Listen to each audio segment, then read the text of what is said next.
Hello दोस्तों, मैं आपके साथ धर्मेंद्र सर। और देखो, रीजनिंग सब्जेक्ट चल रहा था, उसमें भी हम डाइस पढ़ रहे थे। ठीक है, डाइस में जो आपकी पीछे क्लासेस हो चुकी हैं वो कंप्लीट कर लें, जो बच्चा आज हमसे नया जुड़ा है, और डाइस में आगे बढ़ेंगे। उससे पहले थोड़ा सा कुछ समझ लें। क्या समझना है आपको? देखो, ये जो डाइस चैप्टर है, जैसे हम पढ़ा रहे हैं आपको, इस तरीके से अगर आप इस डाइस को अपनी फेयर में कंप्लीट कर रहे हैं तो डाइस से आने वाला क्वेश्चन आपका गलत नहीं हो सकता। अगर आप ऐसे ही इधर उधर लिख रहे हैं तो बात नहीं बनेगी। आप नोट करके अपनी कॉपी पेन ले कर बैठें और लिखते रहें। ठीक है, देखो, अगर नया बच्चा जुड़ा है तो आज जैसे मैंने इस डाइस को 4 टाइप में बांटा था। आपका टाइप 1,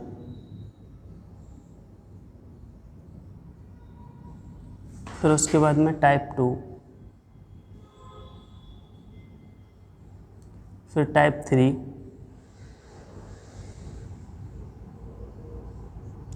और टाइप 4। ठीक है, 4 टाइप में बांटा था। जिसमें क्या था, इसमें तो आपकी टाइप 1 में जब एग्ज़ाम में एक पासा दिया हो और उसको जब हम निकालेंगे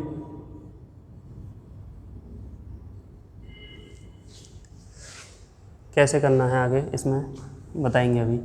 टाइप 2 में एक ही पासे की 2 स्थिति दी होती थी। ठीक है, एक पासे की 2 स्थिति दी होती थी।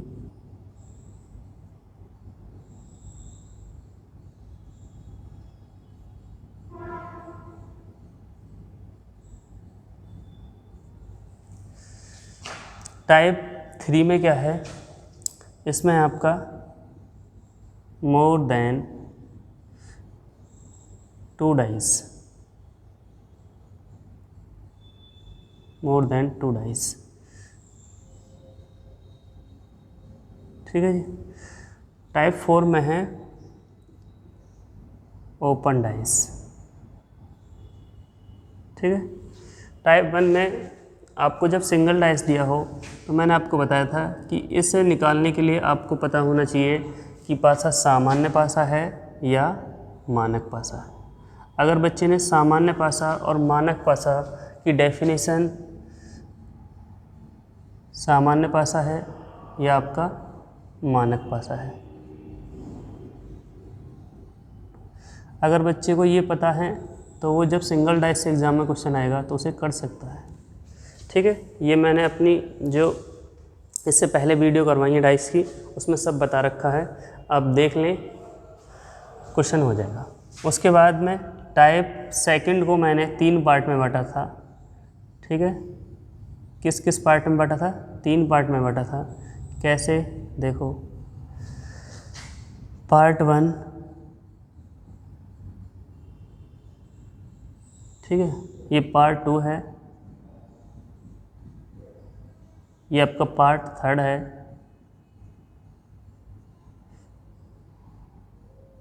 ठीक है भैया।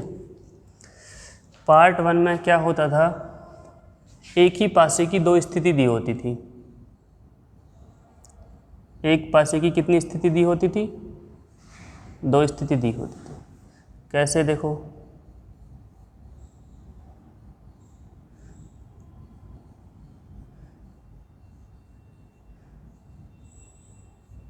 ठीक है, पार्ट 2 में एक ही पासे की 2 स्थिति दी हैं। ठीक है, और यहाँ क्या करना है ये बात करेंगे इस बारे में। पार्ट 3 में भी आपका एक ही पासे की 2 स्थिति दी होती थी।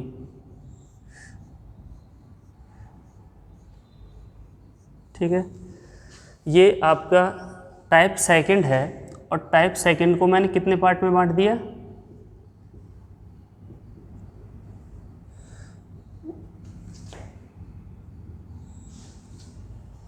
3 पार्ट में, जिसमें पार्ट 1 जो बन रहा था, इसमें हम बताया था आपका ओनली 1 कॉमन। क्या बताया था? Only 1 common. पार्ट सेकंड में बताया था ओनली 2 कॉमन,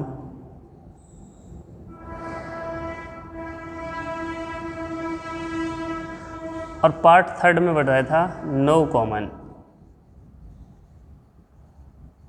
ठीक है, अब ये ओनली 1 कॉमन कैसे चलेगा? जैसे मान लो हमने यहीं पे लिखा है 1 2 3, उसके बाद में लिखा है 5 3 4। ठीक है, हम पढ़ रहे हैं ओनली 1 कॉमन, तो इसमें हम सिर्फ क्या करते थे, इसको निकालने के लिए, ओनली 1 कॉमन को निकालने के लिए सिर्फ हम क्या करते थे, जो भी कॉमन अंक होता था उस कॉमन अंक से हम सिर्फ पासे में प्रसार करके और प्रत्येक अंक के अपोजिट अंक निकाल सकते थे। किसमें? ओनली 1 कॉमन में, जो कि इस पे बात कर चुके हैं, तो आज कुछ नहीं बताया जाएगा इसमें। फिर उसके बाद हम पढ़ रहे थे पार्ट सेकंड में ओनली 2 कॉमन, जैसे 1 2 3, यहाँ पे लिखा हमने 2 3 और यहाँ पे लिख दिया 5। तो पूछता था कि बताइए ओनली 2 कॉमन में अंक 5 के अपोजिट क्या होगा। तो यहाँ पर अगर 2 कॉमन है, जैसे आपका देखना हम अगर चेक करना चाहें,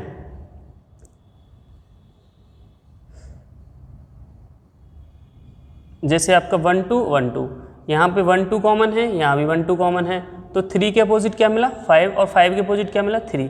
बाकी इस 1 2 से भी बातें कर चुके हैं, जो कि मैंने पार्ट 1 पे भी वीडियो बना चुका हूँ, पार्ट सेकंड पे भी वीडियो बना चुका हूँ। ठीक है, वो देख लें आप। तो आगे जो क्वेश्चंस और भी डिफरेंट बने हैं पार्ट 2 से, ठीक है, वो आप जो हमारी पुरानी वीडियो हो वो देख लें इनसे पहले। तो इस पर ही बात कर चुका हूँ मैं ओनली 2 कॉमन पर, तो आज कोई बात नहीं होगी। आज जो चलने वाला है वो आपका पार्ट थर्ड चलेगा, और पार्ट थर्ड पर है नो कॉमन। इसका मतलब जैसे 1 2 3 4 5 6, इसका मतलब एक पासे की 2 स्थिति दी है और दोनों पासे में कोई अंक कॉमन नहीं है। तो इस क्वेश्चन को हम कैसे निकालेंगे? आप डालेंगे यहाँ, क्या डालेंगे? लिखेंगे आप पार्ट थर्ड और लिखेंगे आप नो कॉमन। ठीक है, आपकी ये वाला आज चलेगा और इसमें आगे क्वेश्चंस करेंगे। इस क्वेश्चन को निकालने के लिए हमें क्या करना पड़ता है, और देखो लास्ट टाइप है ओपन डाइस। ओपन डाइस से क्वेश्चन बनेगा कैसे, तब मैं पार्ट 4 पढ़ाऊँगा, तब आपको पता चल जाएगा। ठीक है, अब आप डालेंगे अपनी कॉपी पर पार्ट थर्ड नो कॉमन, और इस पे क्वेश्चंस कैसे बनेंगे एग्ज़ाम में वो आप देखेंगे। ठीक है,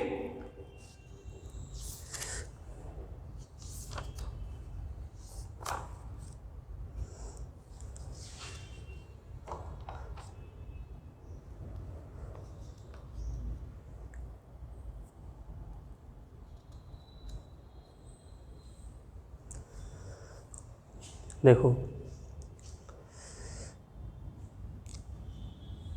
जैसे अगर हम बात करें, आपको एक पासे की 2 स्थिति दे दी। ठीक है, जैसे यही है, मान लो हम अगर हम आपसे कहें कि यही है आपके पास है, एक पासे की 2 स्थिति दी है,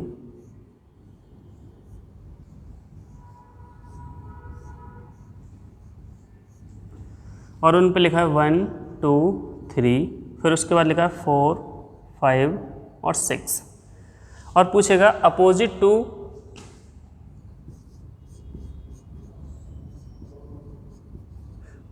अपोजिट टू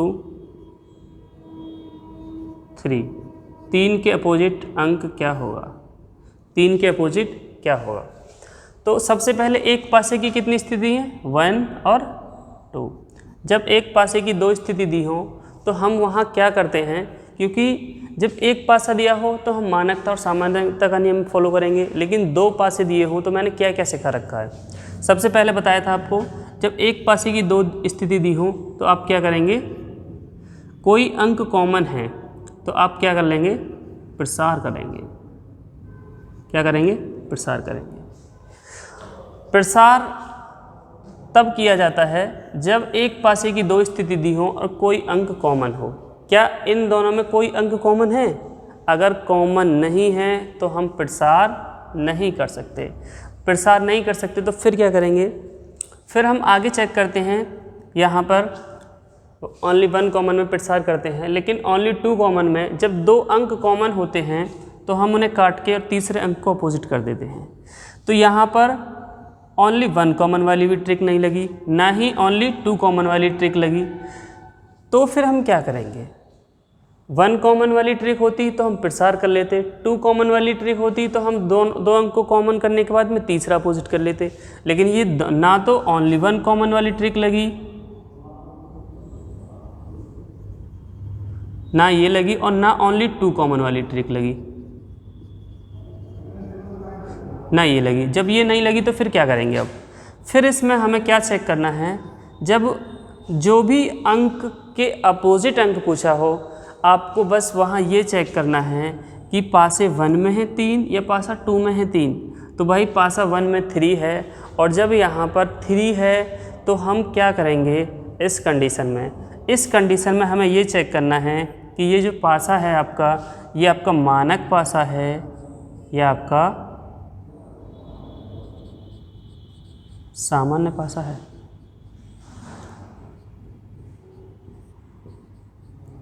क्योंकि इस सिचुएशन में हमारे पास और कोई तरीका नहीं बचता है, तो हम जब एक पासे की 2 स्थिति दी हो और जब कोई अंक कॉमन नहीं होता है तो फिर हम मानकता और सामान्यता का नियम फॉलो करते हैं और क्वेश्चन का आंसर निकालते हैं। जैसे अगर हमसे पूछा जाए कि बताओ अंक 3 के अपोजिट क्या होगा, तो 3 के अपोजिट निकालने के लिए अब हमें ये चेक करना है कि पासा सामान्य पासा है या मानक पासा है। तो यहाँ पर मैंने जब डेफिनेशन आपको बताई थी, जब आपको टाइप फर्स्ट पढ़ाया था, कि इस सिचुएशन में हम मानकता और सामान्यता कैसे पहचानेंगे, तो मैंने बताया था मानक पासे की डेफिनेशन फिर दोबारा से सुन लो जो बच्चे ने पहले नहीं देखी हैं। तो देखो, मानक पासे में किन्हीं भी सामने दिखाई देने वाली 2 सतहों का योग 7 नहीं होता है। मानक पासे में किन्हीं भी 2 सामने दिखाई देने वाली सतहों का योग 7 नहीं होता है, लेकिन अपोजिट सतह का योग 7 होता है। ठीक है, जैसे 3 और 1 4, क्या 2 सतह का योग 7 हुआ? नहीं हुआ। तो कौन सा पासा है? मानक पासा है। कौन सा पासा है? मानक पासा है। 3 और 2 कितना होता है? 5। इसका मतलब किन्हीं भी 2 सतहों का योग 7 नहीं हो रहा है, तो कौन सा पासा है? मानक पासा है। तो 3 के अपोजिट पूछा है, तो 3 के अपोजिट क्या निकलेगा? क्योंकि अपोजिट सरफेस का सम कितना होता है? 7। तो 3 के अपोजिट कितना मिला? 4। 3 के अपोजिट 4 मिला। 2 के अपोजिट पूछे तो 5 होगा। 2 के अपोजिट पूछे तो क्या होगा? 5 होगा। अगर आपसे कहे 1 के अपोजिट क्या है, तो 1 के अपोजिट 6 होगा। अगर आपसे पूछने लग जाए कि 4 के अपोजिट क्या होगा, तो 4 के अपोजिट कितना होगा भैया? 3 होगा। ठीक है, ये एक दूसरे के अपोजिट अंक हैं। ठीक है, आप नोट करेंगे, नोट करिएगा, नोट करो भाई।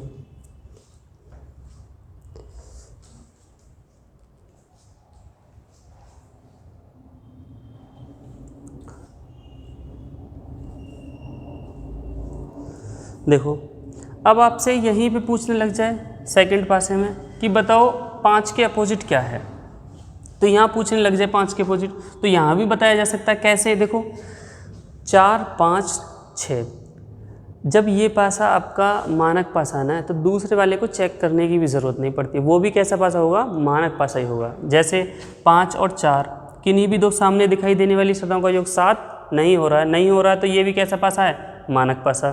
6 और 4 10, 7 योग नहीं हुआ, तो कौन सा पासा है? मानक पासा। इसलिए अगर हम यहाँ देखना चाहें और यहाँ जो पूछेगा आपसे 5 के अपोजिट क्या है, तो 5 के अपोजिट क्या होगा? 2 होगा। आपसे पूछे 4 के अपोजिट क्या होगा, तो 4 के अपोजिट कितना होगा? 3 होगा। आपसे पूछे 6 के अपोजिट क्या होगा, तो 6 के अपोजिट कितना होगा भैया? 1 होगा। तो ये भी एक दूसरे के अपोजिट अंक हैं। ठीक है, लेकिन वो बोलेगा पासा 1 या सेकेंड, तो आप ध्यान रखेंगे, ये नोट कर लेंगे आप, ये एक दूसरे के अपोजिट नंबर्स हैं। ठीक है भैया, चलो नोट करो।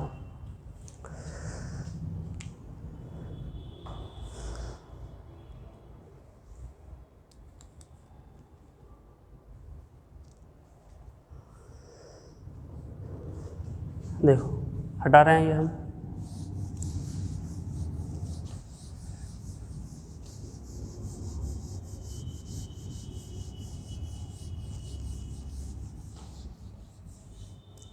देखो, अब मैं आपको क्वेश्चन दूं, जैसे एक पासे की दो स्थिति दी है, फर्स्ट और सेकंड। ये पासा ए है, ये पासा बी है, ठीक है। जिसमें पासा ए में लिखा है 1 2 4, उसके बाद में पासा बी में लिखा है 3 6 5, ठीक है। और आपसे कह रहा है वो कि बताइए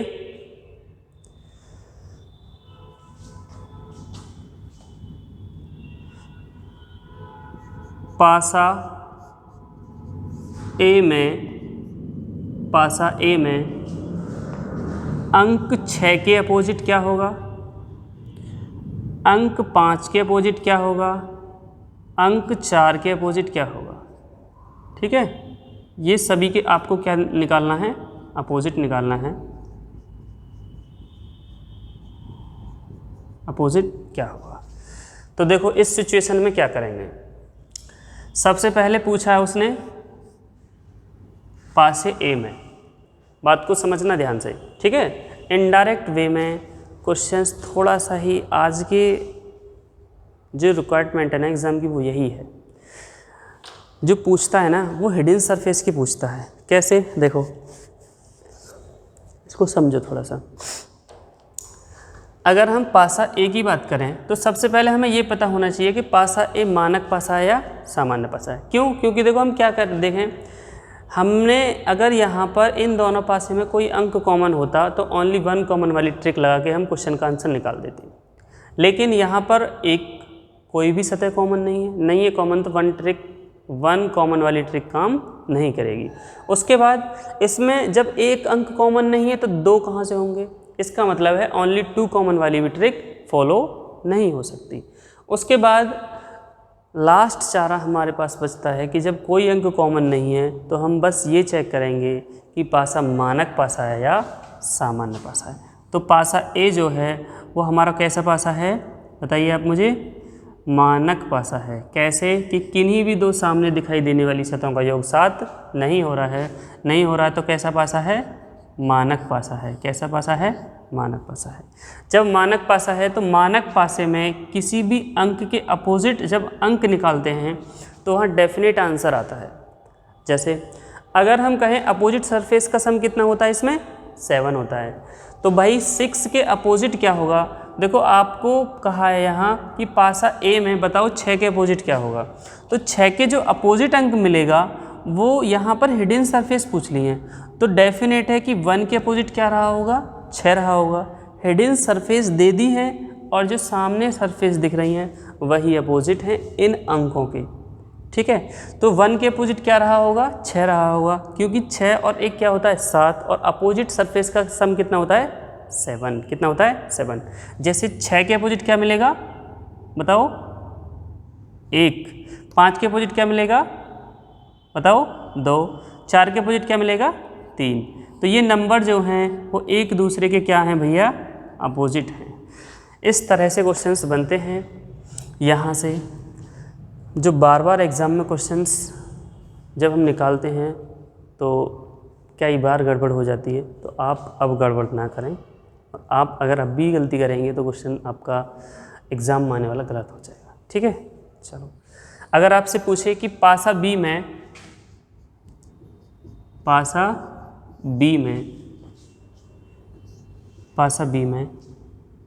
2 के अपोजिट क्या है, 1 के अपोजिट क्या है, 4 के अपोजिट क्या है, ठीक है। तो यहाँ पर क्या हो सकता है, अभी भी उसने क्वेश्चंस कौन से करे हैं, हिडन सरफेस के अपोजिट पूछ लिया है। तो ये भी पासा कैसा पासा है, 5 और 3 8, 6 और 3 9, 6 और 5 11। इसका मतलब है कि किन्हीं भी 2 सामने दिखाई देने वाली सतहों का योग 7 नहीं हो रहा है, और नहीं हो रहा है तो कौन सा पासा है, मानक पासा। कौन सा पासा है, ये भी कैसा पासा भैया, मानक पासा। और मानक पासे में मैंने आपको बताया था कि अपोजिट सरफेस का सम कितना होता है 7। तो 5 के 2 के अपोजिट होगा कितना 5, 1 के अपोजिट कितना होगा 6, और 4 के अपोजिट कितना होगा 3। ये एक दूसरे के अपोजिट्स नंबर हैं, ठीक है भैया। ये एक दूसरे के अपोजिट नंबर हैं और ये भी एक दूसरे के अपोजिट नंबर हैं। देखो एक बात सुनो, डेफिनेटिव 1 6 के अपोजिट कितना रहा होगा? 1 रहा होगा।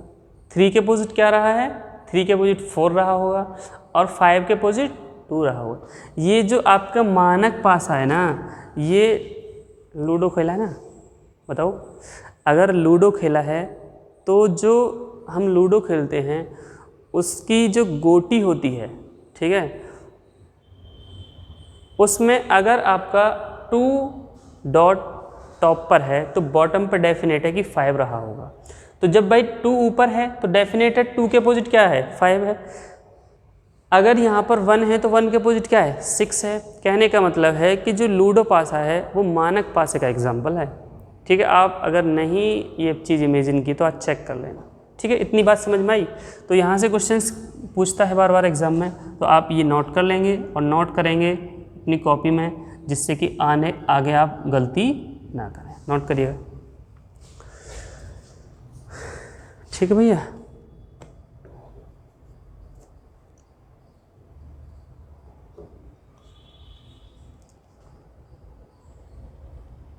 देखो हटा दें।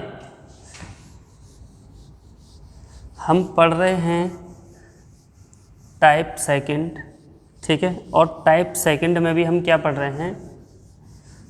No common. ठीक है, तो हमने अभी मानक पासे पे बात करी, अब हम इसी में सामान्य पासे में बात करेंगे थोड़ा सा।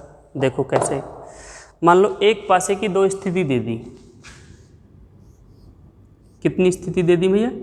2 स्थिति दे दी, ये रही। ठीक है, एक पासे की 2 स्थिति दे दी और यहाँ पे अंक कर दिए मेंशन 1 to 5, 1 2 5। उसके बाद में 4 3 6, 4 3 6। ठीक है, ये पासा ए है, ये पासा बी है।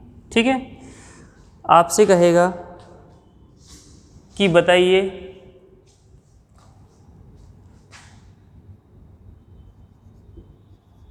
अंक 2 के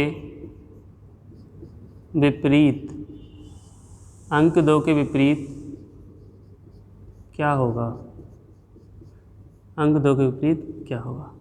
जब आपसे ऐसे बोले तो हम क्वेश्चन को सबसे पहले चेक करेंगे। देखो पहले तो ये चेक करो कि 2 है किस में? पासा ए में है। तो इसका मतलब है पासे ए को चेक करना है कि ये पासा जो ए जो है ये एक मानक पासा है, कह सकते हैं सामान्य पासा है, या आपका मानक पासा है।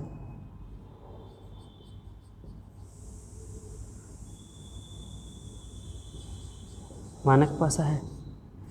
तो हमें यहाँ से क्या देखने को मिला कि जब हम पहले पासे में अंक 2 के अपोजिट पूछा है तो हम ए पासे को, कहने का मतलब पासा ए को चेक करेंगे कि जो पासा ए है वो मानक पासा है, सामान्य पासा है। क्यों? क्योंकि जब हम पढ़ रहे हैं नो कॉमन तो इसमें हमारे पास एक ही लास्ट चारा बचता है, या लास्ट हमारे पास एक यही सिचुएशन बचती है कि जब इसमें कोई अंक कॉमन नहीं होता है तो हम सामान्यता और मानकता का नियम फॉलो करें। क्योंकि यहाँ अगर 1 कॉमन नहीं है ना ही 2 कॉमन है तो फिर हमारे पास लास्ट सिचुएशन एक बचती है कि हम नो कॉमन वाले केस में हम बस ये चेक करते हैं कि पासा सामान्य पासा है या आपका मानक पासा है। तो भैया अब हम यहाँ चेक करें, अभी हमने मानक पासे पे बात करी, लेकिन सामान्य पासे की डेफिनेशन मैंने टाइप 1 में बताई थी। लेकिन वहाँ अगर आपको पता है तो वहाँ से पता है तो आप अब भी कर देंगे क्वेश्चन का आंसर, लेकिन अगर नहीं पता तो दोबारा से सुन लो। देखो सामान्य पासे की डेफिनेशन क्या है? सामान्य पासे में किन्हीं भी 2 सामने दिखाई देने वाली सतहों का योग 7 होता है। दोबारा सुन लो, सामान्य पासे में किन्हीं भी 2 सामने दिखाई देने वाली सतहों का योग कितना होता है? 7 होता है। अगर 7 होता है तो कौन सा पासा कहलाएगा वो? बताइए, सामान्य पासा। देखो 5 और 2 कितना हो रहा है? 7। 5 और 1 कितना हो रहा है? 6। यहाँ पे नहीं हो रहा है तो कोई बात नहीं है, किन्हीं भी दो से तो हो रहा है। 2 और 1 कितना होता है 3। अगर इन दोनों को देखें तो 7 नहीं हो रहा है, अगर इन दोनों को देखें 2 और 1 को तो भी 7 नहीं हो रहा है, लेकिन 2 और 5 कितना हो रहा है 7। मैंने कहा किन्हीं भी दो सामने दिखाई देने वाली सतहों का योग कितना होना चाहिए 7 होना चाहिए। 7 हो रहा है तो कौन सा पासा है, सामान्य पासा है। इसका मतलब कौन सा पासा है, सामान्य पासा है। तो एक बात और ध्यान रखनी है कि सामान्य पासे में किसी भी अंक के अपोजिट अगर हम नंबर निकालते हैं या किसी भी नंबर के अपोजिट हम कोई नंबर निकालते हैं तो वहाँ डेफिनेट आंसर नहीं आता है। मानक पासे में किसी भी नंबर के अपोजिट नंबर निकालते थे तो डेफिनेट आंसर आते थे, लेकिन सामान्य पासे में किसी भी नंबर के अपोजिट नंबर या किसी भी अंक के अपोजिट अंक निकालेंगे तो वहाँ पर डेफिनेट आंसर नहीं आएगा। जैसे अगर हम 2 के अपोजिट देखना चाहें तो 2 के अपोजिट कौन कौन नंबर आने की पॉसिबिलिटी है, देखो समझना। 2 के अपोजिट जो होगा वो कभी भी 1 नहीं हो सकता, 2 के अपोजिट कभी भी 5 नहीं हो सकता। तो 2 के अपोजिट आने की पॉसिबिलिटी क्या क्या बची, 2 के अपोजिट भाई 4 हो सकता है, 2 के अपोजिट बताओ 3 हो सकता है, और 2 के अपोजिट क्या हो सकता है 6 हो सकता है। कहने का मतलब है 2 के अपोजिट आने की पॉसिबिलिटी है 4 हो सकता है, 3 हो सकता है, 6 हो सकता है। उसी प्रकार अगर हम देखना चाहें तो यहाँ 1 के अपोजिट 4 हो सकता है, 1 के अपोजिट 3 हो सकता है, 1 के अपोजिट कितना हो सकता है 6 हो सकता है। अगर हम यहाँ देखना चाहें कि बताओ 1 के अपोजिट तो ये निकला, अगर हम 5 के अपोजिट देखना चाहें तो 5 के अपोजिट 4 हो सकता है, 3 हो सकता है या 6 हो सकता है। नोट कर लो भाई, ये जो सामने दिखाई दे रही हैं इनके अपोजिट वो नंबर होंगे जो इस पासे में हिडन हैं, जो कि कौन कौन से नंबर हिडन हैं 4, 3, 6। ये एक दूसरे के क्या हैं अपोजिट हैं। ठीक है, चलो यहाँ पॉसिबिलिटी के साथ बनाएंगे, नोट करो। देखो अगर हम पासे बी में देखना चाहें तो पासे बी में अगर मैं 4 के विपरीत पूछूं, 4 के विपरीत अंक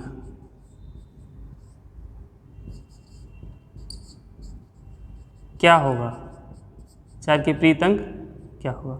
तो इस सिचुएशन में अगर हम देखना चाहें तो देखो 4 के अपोजिट पहले नंबर तो हमें ये पता होना चाहिए कि पासा बी सामान्य पासा है या मानक पासा है। 4 और 3 7, इसका मतलब कौन सा पासा है, ये सामान्य पासा। तो सामान्य पासे में मैंने अभी बताया था आपको कि किसी भी नंबर के अपोजिट डेफिनेट नंबर नहीं होता। तो 4 के अपोजिट आने की पॉसिबिलिटी क्या है, देखो समझ लो। यहाँ 4 के अपोजिट हो सकता है जो नंबर यहाँ पर हिडन है, 3 तो ये दिख रहे हैं, 3 हिडन हैं। हिडन क्या हैं आपके 5 हैं, उसके बाद में 5 के बाद 1 है और 1 के बाद 2 है। कहने का मतलब है 4 के अपोजिट 5 हो सकता है, 1 हो सकता है और 2 हो सकता है। ठीक है, ये 4 के अपोजिट नंबर आने की पॉसिबिलिटी है। ठीक है, नोट कर लो। कैसे इससे आंसर, कैसे क्वेश्चन बनेगा मैं भी आपको समझाता हूँ। ठीक, नोट करो। समझ में आ रहा है या नहीं पासा? अगर इस तरीके से पढ़ेंगे तो सारी चीज़ें ऐसे ही आसान होती चली जाएंगी, और अगर आप सीक्वेंस से या कहेंगे तरीके से नहीं पढ़ेंगे तो चीज़ें बहुत ज़्यादा क्रिटिकल होती चली जाएंगी, उलझ जाएंगी। ठीक है, एक तरीके के साथ अगर पढ़ेंगे कोई भी सब्जेक्ट है, चाहे आपका रीजनिंग हो चाहे हिंदी हो। ठीक है, जो बच्चा मुझसे हिंदी में जुड़ा है वो डर तो नहीं रहा संधि से, चलो वहीं पे बात करेंगे संधि बंदी के बारे में, अभी इतना नोट करो। ठीक है, चलो हटा रहे हैं ये।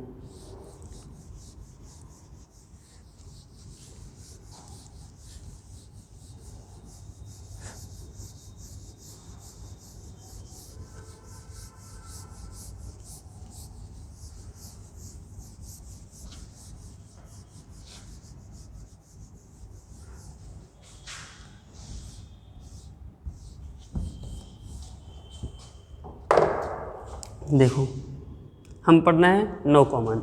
इसमें भी अगर हम आगे देखना चाहें, जैसे मैं एक ही पासे की 2 स्थिति दे दूं, देखो मान लो मैंने ये स्थिति दी, एक पासे की 2,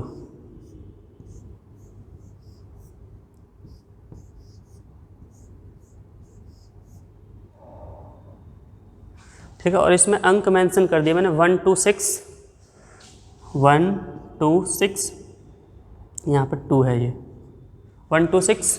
उसके बाद में फिर लिखेंगे 3 4 5, 3 4 5, 3 4 5, ये 2 है, ठीक है। और आपसे कहेगा कि बताओ अपोजिट टू 4। एक क्वेश्चन करेगा 4 के विपरीत अंक क्या होगा, 4 के विपरीत अंक क्या होगा। सबसे पहले अगर कोई अंक कॉमन नहीं है तो हम यहाँ सिर्फ ये चेक करेंगे कि जिस पासे में, चाहे पासा ये फर्स्ट है, ये पासा सेकंड है, कि बताओ 4 जो दे रखा है वो किस पासे में दे रखा है, सेकंड में दे रखा है। तो सेकंड पासे को चेक करेंगे कि पासा सामान्य पासा है या मानक पासा है। तो 4 और 3 7, इसका मतलब है कि ये कैसा पासा है, सामान्य पासा है। कैसा पासा है, सामान्य पासा है। और सामान्य पासे में किन्हीं भी दो सामने दिखाई देने वाली सतहों का जो क्या होता है, 7 होता है। और 7 होता है तो कौन सा पासा है, सामान्य पासा। हमसे क्वेश्चन पूछ रहा है 4 के विपरीत, और option they they A, B, C और क्या दे दे D। या मैं ऐसे नहीं लिख रहा हूँ ऑप्शन, ठीक है, पता नहीं दिख रहा होगा वैसे।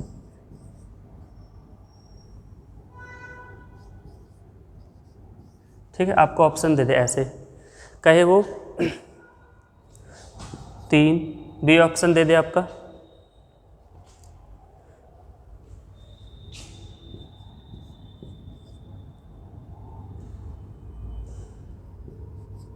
फिर उसके बाद C ऑप्शन दे दे आपके पास, फिर आपके पास लास्ट ऑप्शन दे दे D, 1 3। ठीक है,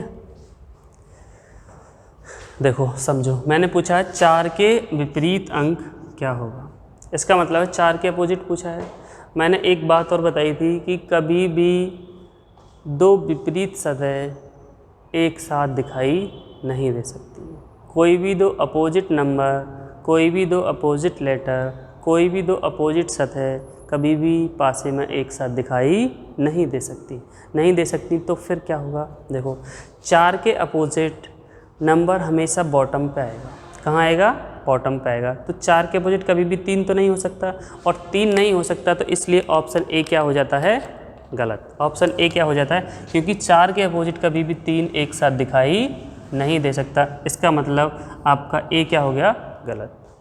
फिर उसके बाद मैंने पूछा 4 के विपरीत क्या होगा अंक, तो 4 के विपरीत देखो, 4 के विपरीत ना तो 3 हो सकता ना ही 5 हो सकता, जो कि इसमें दे रखे हैं, इसलिए ये भी क्या हो गया, गलत।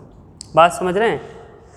4 के विपरीत एक तो हो सकता है, देखो डी ऑप्शन को चेक कर लो, 4 के अपोजिट एक तो हो सकता है, क्योंकि 4 के साथ 3 और 5 दिख रहे हैं ना कि 1 दिख रहा, तो एक तो हो सकता है, लेकिन 4 के साथ यहाँ 3 भी दे रखा है, इसलिए डी ऑप्शन क्या हो जाता है, गलत।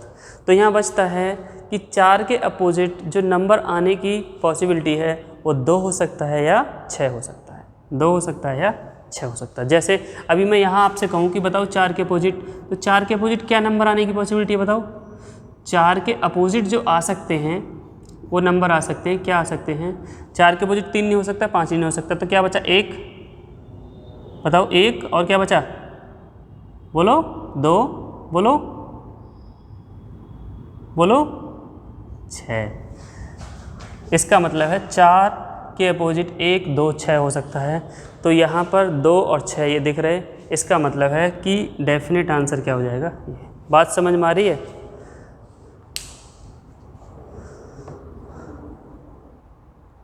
ठीक है भैया, कोई डाउट?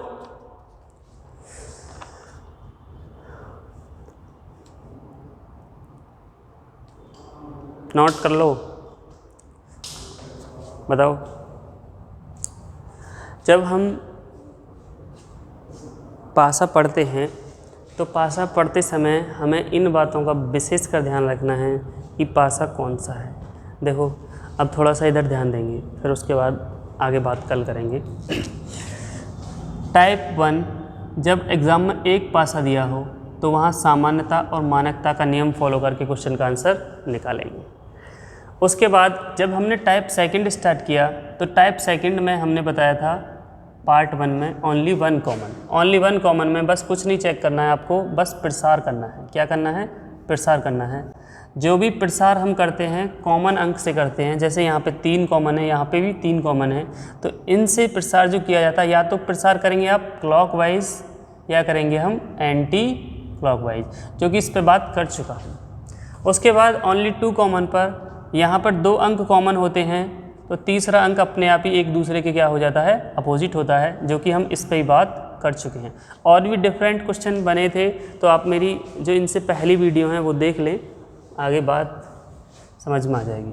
उसके बाद नो कॉमन में एक लास्ट सिचुएशन बचती है कि जब कोई अंक कॉमन नहीं होता है तो वहाँ भी आप सामान्यता और मानकता का नियम फॉलो करेंगे और क्वेश्चन का आंसर निकालेंगे। कहने का मतलब है हम नो कॉमन वाले भी क्वेश्चन कर चुके हैं। इससे अगली जो वीडियो होगी उसमें हमारा चलेगा टाइप थर्ड, और टाइप थर्ड में हम क्या पढ़ेंगे? More than 2 dice. इसका मतलब है कि जब एक पासे की 2 से अधिक स्थिति दी हो तो उस सिचुएशन में हम क्या करेंगे, तब हम बताएंगे जब टाइप थर्ड को पढ़ाएंगे, इससे अगली वीडियो में। ठीक है, तो आज के लिए इतना ही। और अगर आपको रीजनिंग सब्जेक्ट और उसमें भी डाइस अगर आपको समझ में आ रहा है तो लाइक एंड शेयर करते रहें।